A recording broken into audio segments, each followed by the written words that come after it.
People really love these Charles Manson clips I recorded over the years. They get a ton of views. So I know it's not everybody's cup of tea, but you know, the fringes of any social movement are fascinating.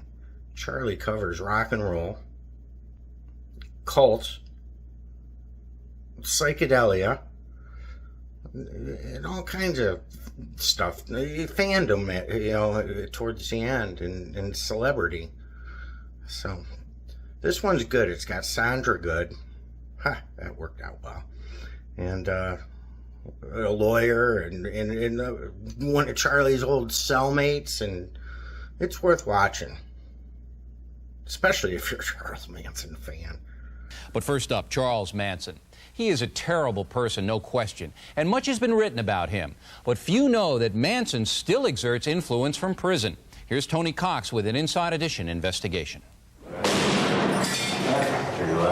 No modern-day American criminal is better known, more hated, and yet strangely lionized than Charles Willis Manson. I'm tough. I'm tough. I'm bad. No, I'm not different. Great artist. Bang! I'm not different. I'm just like everyone else, man. He affects people, and in ways those who have met him never forget. I think Charles Manson is one of the most despicable men that I have ever met in my life. Charlie's a universal man. He's a universal soul. He's a con man. Yeah. He is life itself. He lives inside of all of us. Actually, it was the people that surrounded this guy that made him into what he was. He learned the art of shocking people. He learned that it works. They're all scared to death. Without me, they go crazy. I'm holding all their minds. During this interview for Inside Edition just prior to his last parole hearing, Charles Manson ranted and raved at times, but at other times was calm and candid. Although with Manson, you're never quite sure when the candor starts and stops. That's like some stupid doctor come by and said, do you wish they would have killed you rather than put you in a cell? I said, what makes a cell bad to you? You can't stand yourself, so you don't like the cell. I don't mind the cell. My best friend's in there. You know, I like the cell. The cell's okay. I got peace in there. I can take my own time and do what I want. Charles Manson will spend the rest of his life in prison.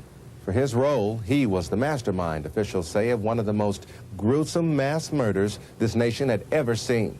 What has fascinated people about Manson then and now is the gripping stranglehold he held over his followers. Incredibly, he still has that hold over some of them to this very day, 23 years after the infamous Tate LaBianca murders.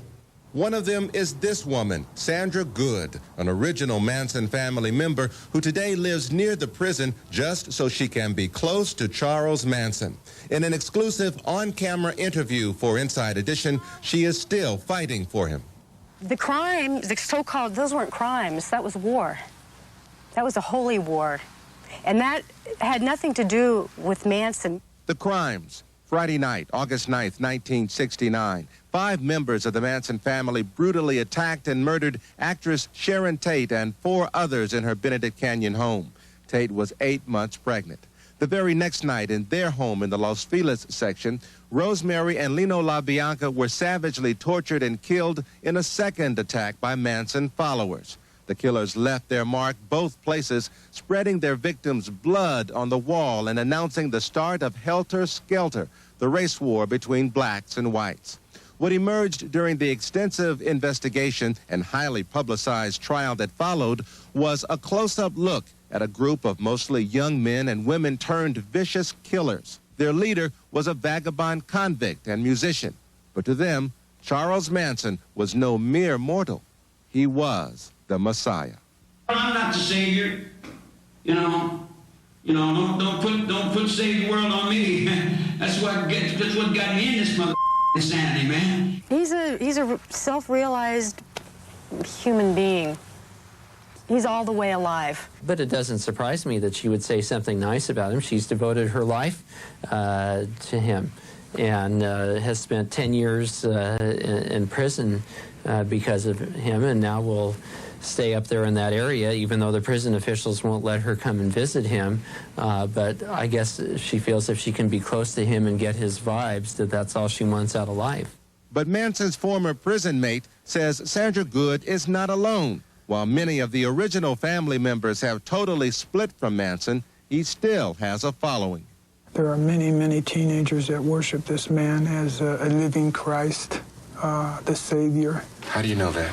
Well, I've seen plenty. I've seen, like, at least without exaggeration, 40 letters from different individuals all over this world that worship this man. We keep track of him, but the followers that Manson has now are more of the devil worshippers. He has become the focal point of devil worshippers in the United States. They view him as the devil incarnate.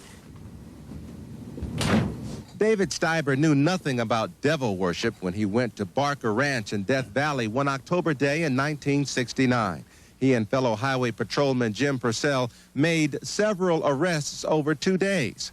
Charlie Manson, Sandra Good, Lynette Frome, Leslie Van Houten, Patricia Krenwinkel, and other Manson family members, but not for murder. No, we still didn't know anything about what Manson had done. We knew that we were dealing with Manson and the family, but as far as we were concerned, we had a bunch of hippies that stole some dune buggies and some guns, and they used some credit card fraud. That's all we knew. We knew nothing of the Tate murders.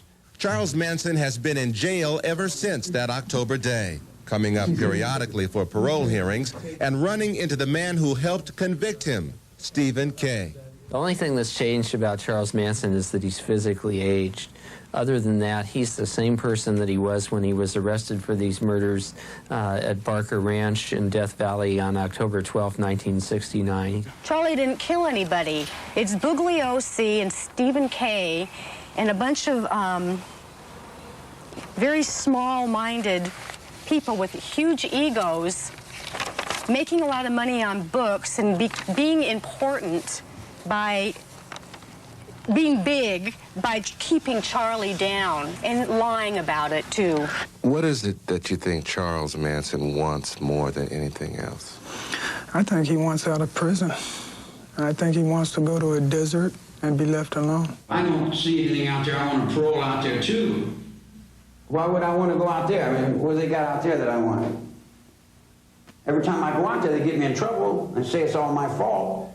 And then they make me to be what they need me to be. I'm tired of being what someone else wants me to be. Manson's lament of one man against the world isn't new. He put it in a song he recorded before the Tate LaBianca murders. Everybody says you're no good, 'cause you don't do like they think you should. I'm in jail because people want to keep me in jail. It ain't got nothing to do with the law. The law ain't got nothing to do with it. Charles Manson, 23 years behind bars and a lifetime to go. Sandra Good waits patiently. Other former family members are either locked up, on parole, or simply disappeared into the community. But Manson, say those who got close to him, is forever haunted by the demons of his own past. Sometimes he would not come to the yard for 5 months in a row, and he'd be in a cell, and I'd hear him. I'd come to the yard, and I'd hear him screaming in a cell. And on the yard, I'd yell up to his cell, and I'd say, "Charlie, are you all right?" And he'd tell me Sharon Tate's ghost was in the cell with him, haunting him. Well, Manson was recently denied parole for the 8th time. His next parole hearing will be in 1997. Thank you for watching Cleveland Live Music. If you like what you see, hit the subscribe button. There's further patronage information in the video descriptions below. Thanks for all the support and making the channel grow.